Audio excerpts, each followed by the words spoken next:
Fala, leitores do Bocão News, e para falar um pouco sobre a situação política do nosso município Salvador e falar também um pouco das relações na Câmara de Vereadores, estamos aqui hoje com o primeiro vice-líder do governo, Léo Prates. Tudo bom, Léo?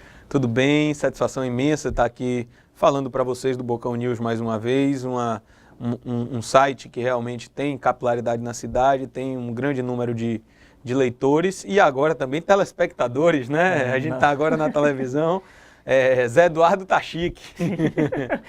Primeiro, como eu já falei logo no início, relação política local. Vou logo falar sobre a relação prefeito e Câmara. Você, como primeiro vice-líder do governo, tem uma noção, tem uma proximidade com o prefeito Assemineto, até por ser do mesmo partido.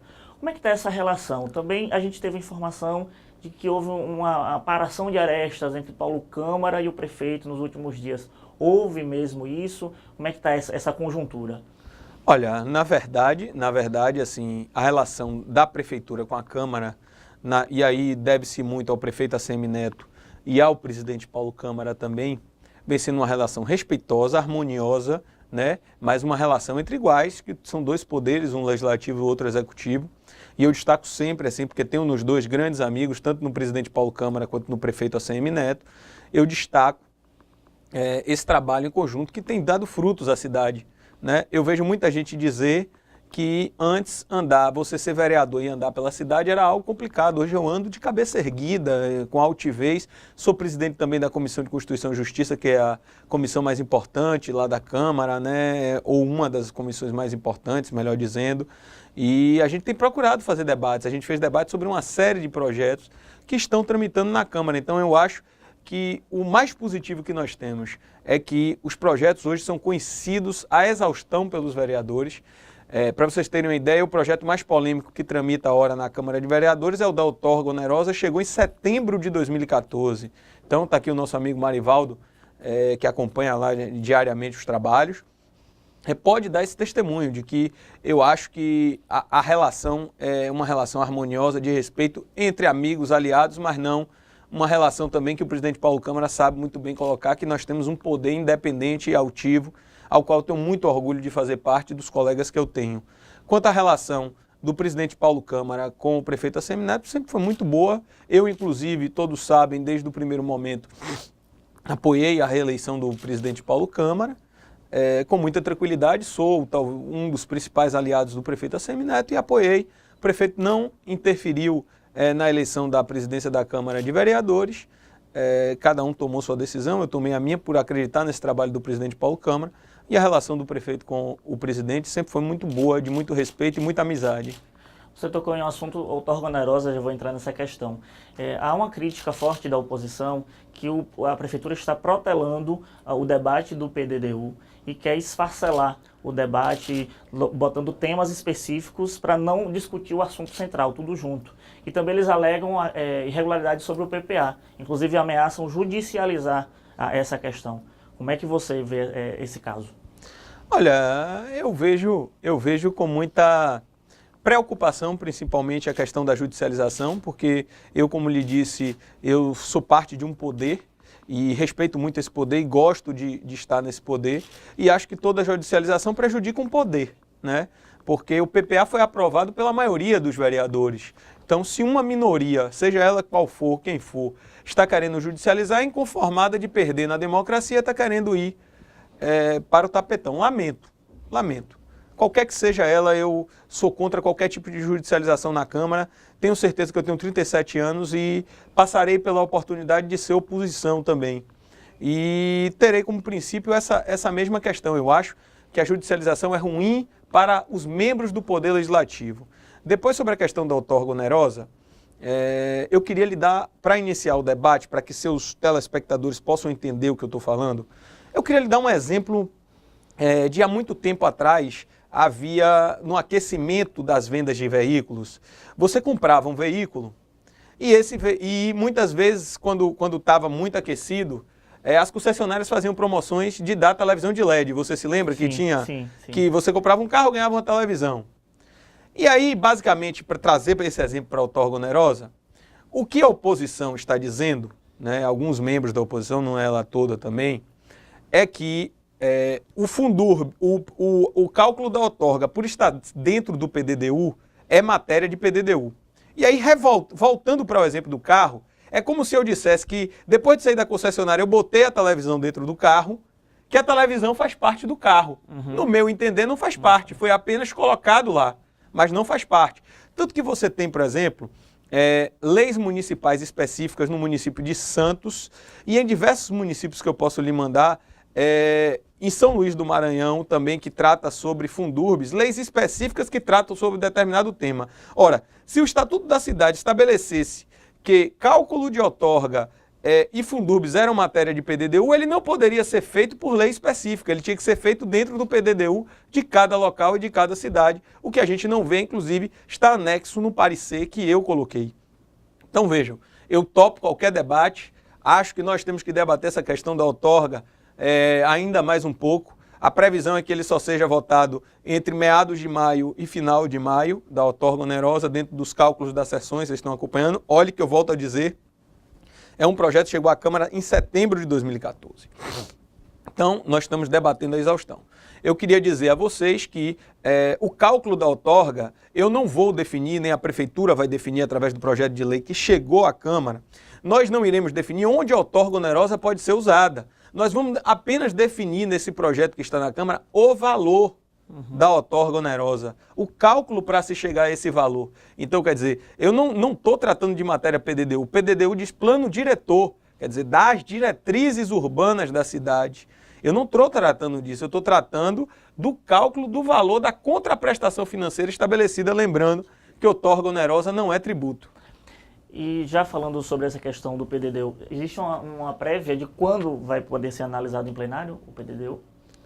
Olha, a expectativa, pelo menos eu tenho uma expectativa que entre julho e agosto deste ano o PDDU chegue à Câmara. Lembrando que a Prefeitura já vai para mais de um ano de debates nessa questão do PDDU. Na última quinta-feira, nós estivemos com a bancada do DEM, com a presidente da Fundação, Mário Leal Ferreira, doutora Tânia Scofields, debatemos essa questão, estamos acompanhando, ficamos de marcar outra reunião. Eu tenho me debruçado sobre o PDDU de 2008, estudando, porque eu não sou arquiteto de formação, sou engenheiro, né?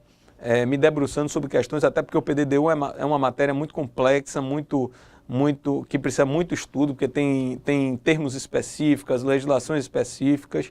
Então, tenho me debruçado sobre isso para fazer o melhor pela minha cidade, para entender melhor e poder até dar sugestões, como dizia há pouco a você e Marivaldo nos bastidores, como a maioria dos projetos da Prefeitura tem saído com emendas da Câmara, dos próprios vereadores. Isso fortalece o Legislativo, isso fortalece a Prefeitura, isso fortalece a própria cidade, porque eu acho que a Prefeitura tem essa compreensão de que não é dona da verdade, nem a Câmara é dona da verdade, e nós, dentro dos debates, encontramos sempre o caminho possível, né, o melhor caminho para a cidade de Salvador.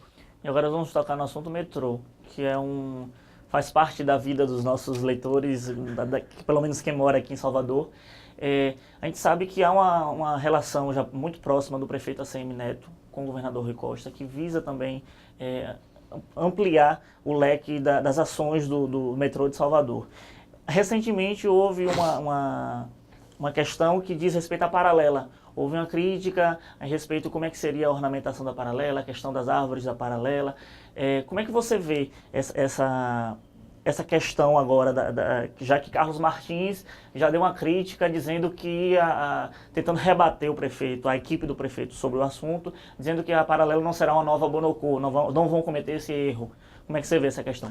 Olha, primeiro é o seguinte, eu tenho acompanhado distante, não tenho participado ativamente desse problema, só que existe uma coisa que ainda tem, que eu posso dizer dentro do Bocão News, como aqui na entrevista a vocês, eu não estou acompanhando como se dará essa permissão para a utilização do canteiro central da paralela. Eu sei que se for cessão ou desafetação, mesmo que para o governo do estado da Bahia, terá que passar pela Câmara de Vereadores, porque a lei orgânica do município exige isso, né? A primeira questão que eu gostaria de ver com as duas procuradorias que eu soube que estão conversando para essa sessão, já há o desejo do prefeito ACM Neto de ceder o canteiro central da paralela, entendendo que o metrô é um modal importante para a cidade. Lembrando a você que em 2013 nós entregamos ao metrô a antiga CTS, que foi o metrô junto, virou CTB. O prefeito ACM Neto pediu e fez um apelo à bancada para que ajudasse nessa questão, porque isso é importante para a cidade. Nunca houve política partidária nessa questão do metrô, senão não teríamos feito toda a colaboração para que a obra do metrô saísse. Tanto que o prefeito, eu vi na agenda do prefeito, amanhã ele estará na estação do Bom Joá, convite do governador, né? É uma obra tocada hoje pelo Estado, mas já foi tocada pelo município e chegaram ao entendimento de entregar ao Estado, que eu também fui favorável. Houve um projeto na Câmara que nós votamos, e aí tem que dizer ao seu telespectador e leitor que nós nunca criamos óbice a nenhum tipo de questão. Tenho conversado com o líder da oposição, o vereador Luiz Carlos Suíca, que é uma pessoa que eu tenho apreço e extrema e profunda gratidão pelos ensinamentos que tive, até no discurso eloquente, é um dos vereadores mais capacitados. Nós estamos debatendo, né, essa questão. Acho que o governo do Estado deve estar conversando com ele, que é o líder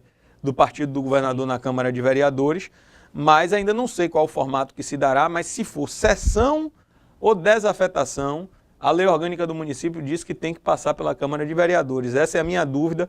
Qual é o formato jurídico sugerido pelo governo do Estado e acatado pelo município para se ceder aquele canteiro central? Então, eu tenho essa dúvida jurídica, mas acho que o prefeito quer o mais rápido possível fazer aquele modal, assim como está lá na Câmara também, ali na paralela, a linha viva, que também vai ser outro objeto de deslocamento dentro da cidade, né? Outra via de deslocamento da cidade, melhor dizendo. Você ainda tem a linha azul e a linha vermelha sendo feita pelo governo do Estado. Então, cada um fazendo seus esforços para que a gente tenha uma cidade com melhor qualidade de vida, e melhor qualidade de vida é mobilidade mais fácil também, né? E a gente vê com grande expectativa, e nós estamos aguardando o lançamento por parte do governador de duas coisas que eu considero fundamentais para a cidade de Salvador. A primeira delas é a questão da requalificação e da transformação dos trens do subúrbio em VLT, né? A segunda questão, já conversei até com o secretário Cícero Monteiro, né, chefe de gabinete do governador. Na última semana tive a oportunidade de ligar para ele para saber do projeto da transferência da rodoviária para o bairro de Águas Claras, ali em Cajazeiras. Porque se você lembrar bem, e isso foi matéria do plano de governo de ACM Neto ainda em 2008, né, quando nós debatemos a transferência da rodoviária dali do Iguatemi, você vai desafogar o trânsito ali na região do Iguatemi, né, aqueles ônibus mais pesados, e você vai gerar, com a transferência da rodoviária para Águas Claras, um polo indutor da economia para um bairro periférico de Salvador. Vide, quando Antônio Carlos levou a rodoviária ali, quando o governador Antônio Carlos levou para a região do Iguatemi, você tinha pouca coisa naquela região, e a rodoviária foi um polo que trouxe para próximo de si a atividade econômica. Então, eu tenho grande expectativa na transferência dessa rodoviária para o bairro de Águas Claras, além de ser um dos representantes do bairro de Cajazeiras, Águas Claras, na Câmara de Vereadores. Eu acredito muito no desenvolvimento que a transferência dessa rodoviária pode gerar, fazendo... Hoje nós só temos um grande vetor de crescimento ali na região da paralela. Eu acho que a transferência da rodoviária vai criar outro polo, outro vetor de crescimento dentro da cidade do Salvador, e eu espero que o governador Rui Costa possa fazer isso, que trará grandes benefícios para a cidade de Salvador. Voltando também ao assunto do metrô, houve uma tentativa de instalação de uma SEI, uma comissão especial de inquérito, para investigar possíveis irregularidades no metrô na época do prefeito Antônio Baçaí, que é um aliado do prefeito ACM Neto, que é um aliado da base governista. Como é que você acompanhou esse processo? Primeiro, houve um requerimento da SEI do metrô, para a instalação de uma SEI do metrô, para investigar as obras do metrô. Então, as obras do metrô até os dias atuais, certo? Não houve, no requerimento não tem transcrição de temporal.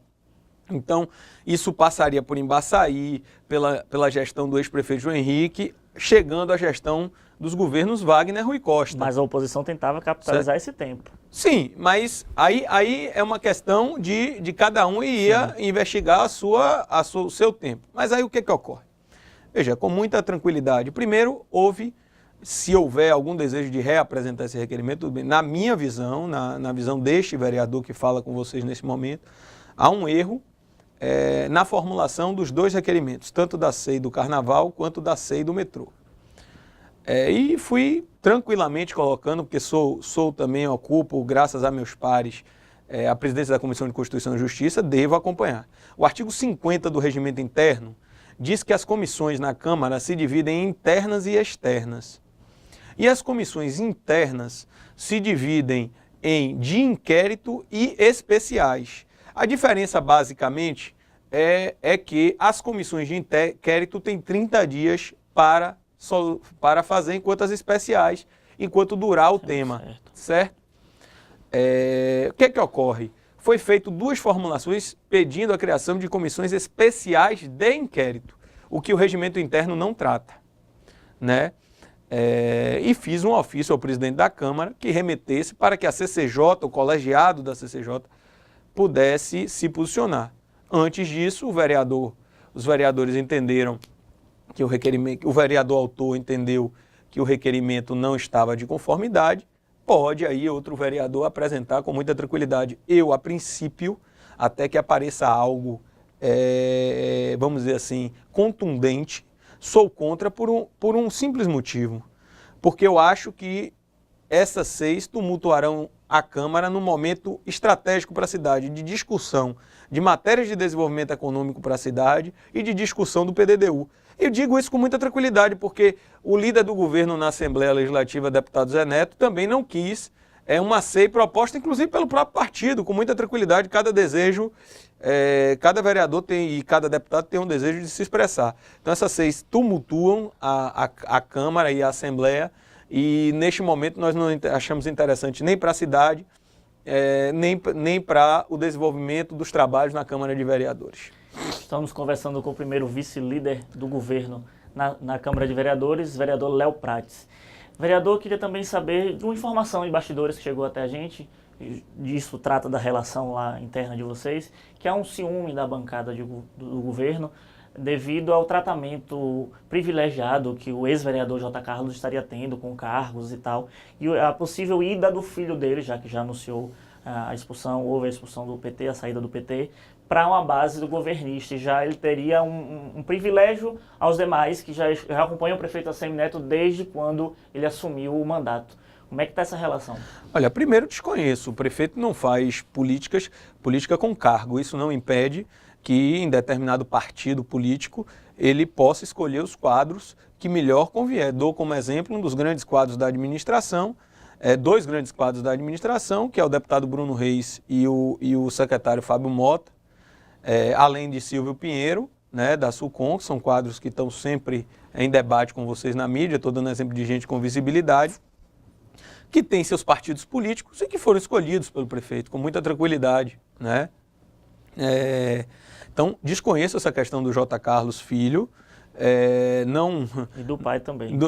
Desconheço essa questão do J. Carlos.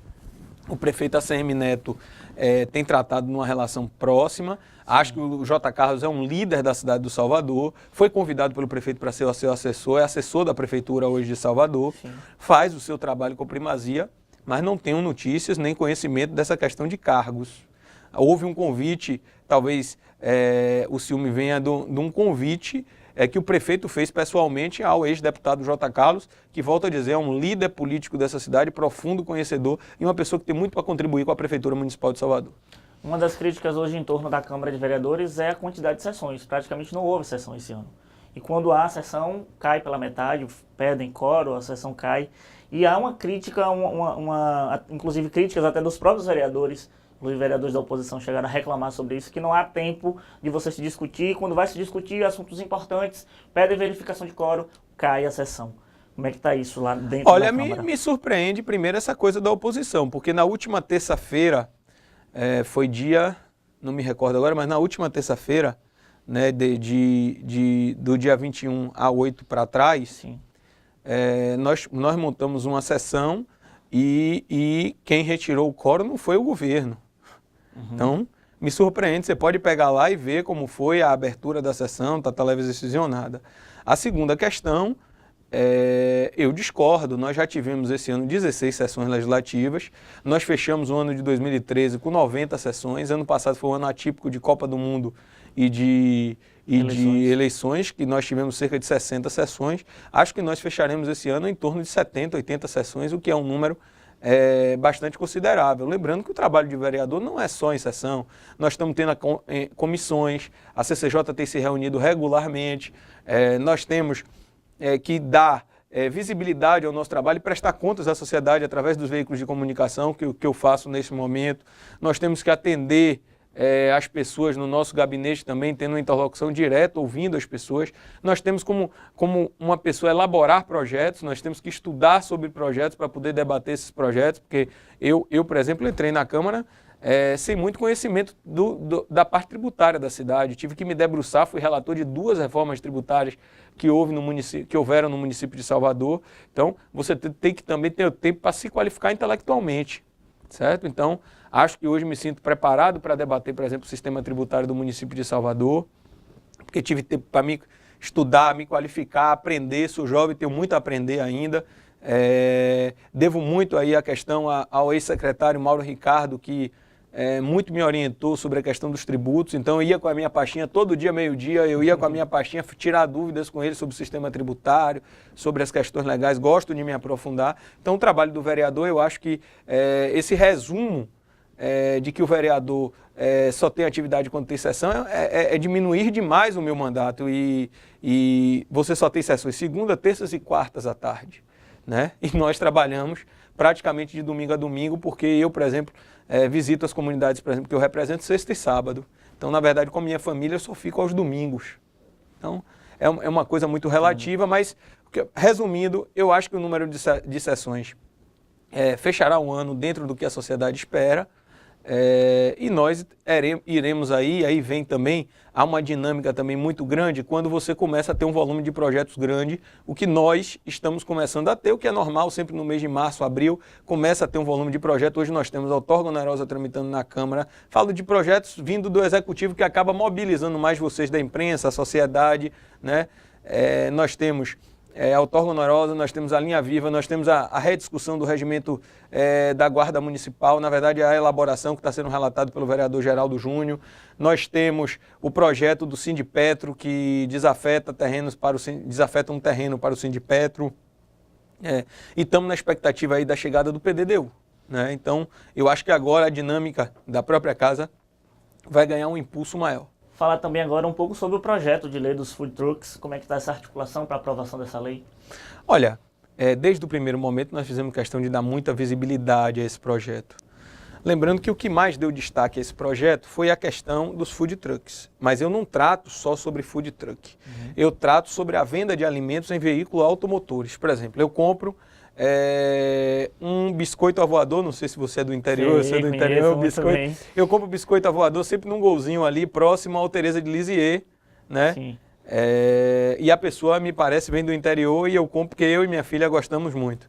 Então, essa pessoa não trabalha dentro da legalidade, não há uma fiscalização maior. Então, todas essas pessoas que trabalham com veículos automotores vendendo alimento serão enquadradas nessa lei, que hoje não há a possibilidade de ser regulamentada. Claro que o maior expoente acabou ganhando muita visibilidade porque uma novela de uma rede de televisão começou a dar extremo foco nisso, aí acabou as pessoas pesquisando e meu projeto acabou sendo denominado de projeto dos food trucks, né? Mas não trata essencialmente disso, trata do pequenininho também, daquela pessoa que está vendendo, lembrando, em veículos automotores de tração humana, que são aqueles carrinhos de pipoca, aquelas coisas, já há uma regulamentação na prefeitura. Então eu trato basicamente da venda de alimentos em veículos automotores, aquele cachorro quente que você que é mais jovem do que eu, quando você ia terminava as baladas que você ia comprar, eu trato sobre isso. Tem um cachorro-quente, inclusive, muito famoso ali no Largo do Papagaio, né, que ele fica ali com a Kombi.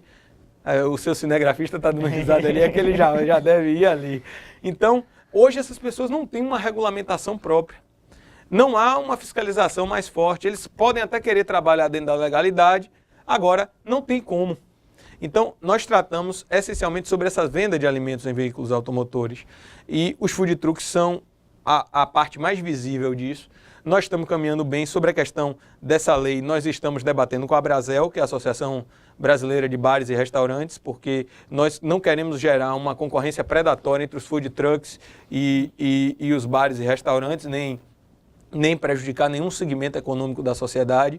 Nós estamos debatendo com ele. já chegamos ao consenso de uma tese que é de estabelecer uma distância dos bares e restaurantes para os food trucks, né? Inclusive com criação em alguns lugares de praças para food trucks, né? Que seria o food parks. Estamos conversando com a Associação Baiana de Food Trucks e Comida de Rua, né, sobre essa questão. Estamos avançando bem, o projeto está sendo relatado pelo vereador Geraldo Júnior na Comissão de Constituição e Justiça. Fiz questão de designá-lo, que acho um grande diplomata, então acho que ele tem a capacidade de unir esses interesses divergentes, legítimos, mas divergentes, e eu acredito aí que até o final de maio, meados de junho, a gente consegue aí encaminhar e Salvador ter uma legislação de food truck. Você está me perguntando sobre isso, engraçado que eu estava falando agora com o pessoal de Maceió, que deseja vir aqui no dia 14 de maio para conhecer os food trucks e para apresentar um projeto de lei lá em Maceió. Eu desejo muito que Salvador seja a primeira capital do Nordeste a ter a sua legislação de food trucks. Mas se isso não for possível, estamos fazendo o máximo para que saia uma lei que honre Salvador, que dignifique o seu povo e que preserve a atividade econômica e os pais e mães de família que vivem cada um de suas atividades. Um assunto que esquenta agora, já nessa reta de meio de ano para o fim do ano, é a pré-eleição, que muita gente, essa eleição já está sendo... Você já está antecipando tanto assim, velho? Não só sou eu, mas o debate político já antecipa essa eleição. Comigo, não. Não, mas saber o clima. Você citou alguns nomes aí, Silvio Pinheiro, Fábio Mota, e são nomes, inclusive, que são citados como possíveis vices de ACM Neto, tem outros nomes como Belintani, como Bruno Reis. Já há uma articulação, uma prévia de conversa para 2016 ou ainda não? Está muito cedo quando você deu risada. Olha, eu tenho pegado algumas entrevistas do prefeito ACM Neto, inclusive aqui no Bocão News várias vezes. Eu não vi o prefeito ainda dizer que é candidato. Então, eu acho que a primeira coisa é o prefeito assumir a candidatura ou tentar construir outra candidatura dentro do nosso grupo. Eu digo o grupo de partidos que hoje cercam e são da base de apoio da Prefeitura Municipal. Nem a minha candidatura eu vou definir antes do prefeito definir a dele. Entendo. Porque nós precisamos primeiro definir o cenário, qual o cenário que nós enfrentaremos, aonde nós estaremos. Acredito, basicamente, que o prefeito tem o seu time. Eu acho que esse é um ano ímpar, é um ano de administração. Nós temos que estar focados em construir um grande PDDU, o prefeito em destravar, na minha visão, o prefeito será vitorioso esse ano se destravar dois grandes projetos, que é o projeto do BRT, né? Iniciar aí as obras do BRT e as obras do tão sonhado, e aí eu agradeço de público ao prefeito e a sua sensibilidade, destravar a obra do Hospital Municipal que eu tenho por desejo que seja no bairro de Cajazeiras. Eu acho que o prefeito sairá extremamente fortalecido se ele botar essas duas obras para girar e para realmente andar, para que o povo de Salvador tenha esses dois grandes sonhos realizados. E para encerrar, como é que está o Bahia? Nosso time Bahia. Melhorando, eu boto muita fé no Marcelo Santana, o apoiei para presidente. Pela primeira vez participei de uma eleição no clube, acreditando na juventude, na força de vontade de Marcelo. Acho que vem fazendo um bom trabalho, tanto que nós estamos hoje aí em vias de ser campeão do Nordeste e estamos lutando para ser campeão baiano. Então, acho que esse primeiro semestre termina bem, independente dos resultados que ele venha a ter. Ele termina muito bem. De um clube desacreditado, hoje vai levar uma massa, uma multidão. Vi no Bocão News que os ingressos já estão esgotados, eu verei de casa, mas vou estar lá torcendo e com muito amor e carinho a esse clube que eu admiro e gosto. Mas o grande desafio que nós temos é realmente retornar à Série A, eu acho que do Campeonato Brasileiro. Mas eu tenho que dizer que estou muito surpreso positivamente com o trabalho que Marcelo vem tocando, vem sendo além do que eu esperava. Eu esperava que nós só tivéssemos esses resultados, principalmente no Campeonato do Nordeste, que não é um campeonato fácil. Apesar de nós baianos valorizarmos mais o Campeonato Baiano, mas o Campeonato do Nordeste é um campeonato bem mais difícil. Não esperava esse resultado tão cedo, feito por Marcelo. Espero que ele tenha o mesmo êxito no Campeonato Brasileiro, que a gente possa estar em 2016 de volta à Série A e se Deus quiser, em 2017 na Libertadores. Conversamos com o primeiro vice-líder do governo, o vereador Léo Prates. Foi um prazer, vereador, lhe entrevistar e estamos aqui à disposição para a próxima entrevista. Foi um prazer, uma satisfação imensa estar aqui no Bocão News, né? Agradecer aí a todos vocês, né, por essa acolhida, agradecer ao meu amigo Guto, a Zé Eduardo, né, e dizer que eu estou na Câmara com meus erros, meus acertos, mas eu acho que com mais acertos do que erros, sempre à disposição e sempre procurando fazer o melhor, tanto para a sociedade, quanto também dar a melhor satisfação e a melhor informação, melhor dizendo, a vocês da imprensa que prestam um serviço importante para a nossa sociedade. Até a próxima.